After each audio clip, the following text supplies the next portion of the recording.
पौराणिक युग में शांतनु नामक एक सिद्ध साधु थे। इनकी पत्नी एक सिद्ध धर्मपरायण नारी थी। कहानी उस समय की है जब शांतनु और उनकी पत्नी बहुत वृद्ध हो चुके थे और उनकी आंखों की रोशनी भी चली गई थी। इन दोनों का एक पुत्र था जिसका नाम था श्रवण कुमार। श्रवण कुमार बहुत ही सरल स्वभाव का व्यक्ति था। माता पिता के लिए उसके मन में बहुत प्रेम एवं श्रद्धा थी।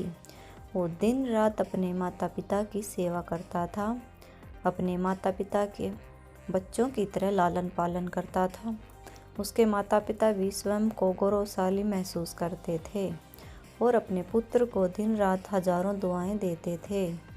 कई बार दोनों एक दूसरे से कहते कि हम कितने धन्य हैं, हमें श्रवण जैसा मातृभक्त पुत्र मिला जिसने स्वयं के बारे में न सोचकर अपना पूरा जीवन वृद्ध नेत्रहीन माता पिता की सेवा में लगा दिया।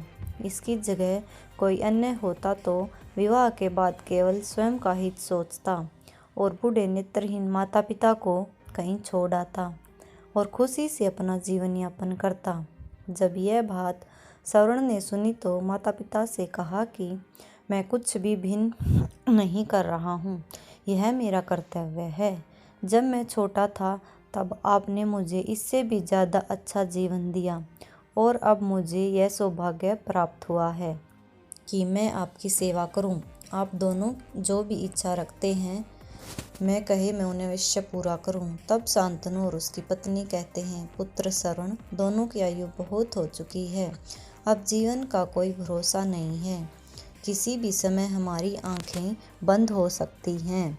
ऐसे में हमारी एकमात्र इच्छा है, हम तीर्थ यात्रा करना चाहते हैं।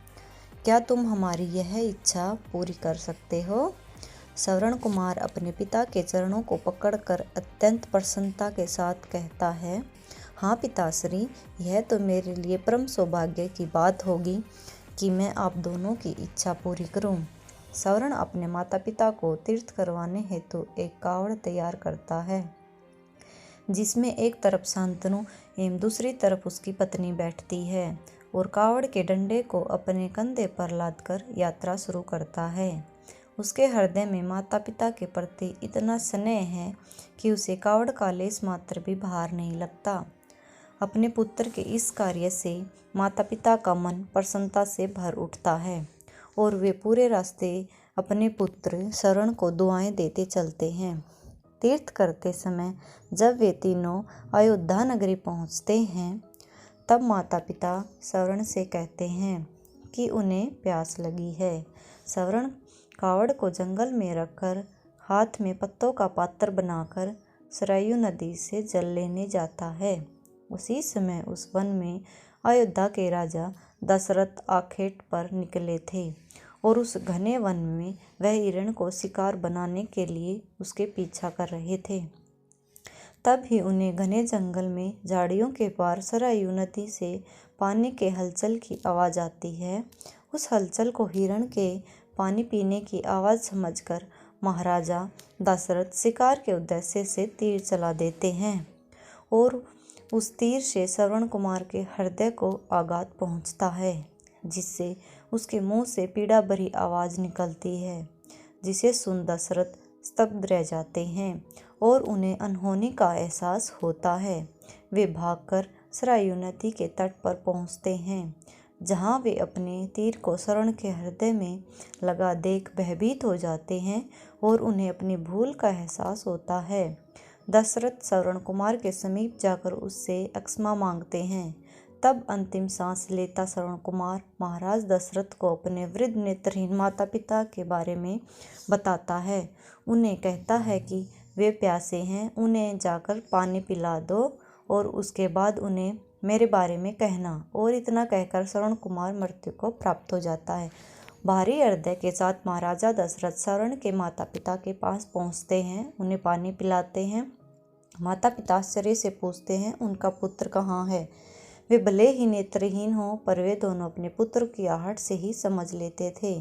माता पिता के प्रश्नों को सुन महाराज दशरथ उनके चरणों में गिर जाते हैं और बीती घटना को विस्तार से कहते हैं। पुत्र की मृत्यु की खबर सुनकर माता पिता रोने लगते हैं और दशरथ से उन्हें अपने पुत्र के पास ले जाने को कहते हैं। महाराजा दशरथ कावड़ उठाकर दोनों माता पिता को शरण के शरीर के पास ले जाते हैं। माता पिता बहुत जोर जोर से विलाप करने लगते हैं। उनके विलाप को देखकर महाराजा दशरथ को अत्यंत ग्लानि का आभास होता है और वे अपनी करनी की क्षमा याचना करते हैं। लेकिन दुखी माता पिता शांतनु महाराज दशरथ को श्राप देते हैं कि जिस तरह मैं शांतनु पुत्र वियोग में मरूंगा उसी प्रकार तुम भी पुत्र वियोग में मरोगे। इतना कहकर दोनों माता पिता अपने शरीर को त्याग मृत्यु को प्राप्त हो जाते हैं। महाराजा दशरथ श्राप मिलने से अत्यंत व्याकुल हो जाते हैं और कई वर्षों बाद जब पुत्र राम का राज्याभिषेक होता है तब माता कैकेयी के वचन के कारण राम, सीता और लक्ष्मण को 14 वर्षों का वनवास स्वीकार करना पड़ता है और इस तरह महाराज दशरथ की मृत्यु भी पुत्र वियोग में होती है। अपने अंतिम दिनों में उन्हें शांतनु के कहे शब्द याद आते हैं और राम के वियोग में अपना शरीर त्याग देते हैं।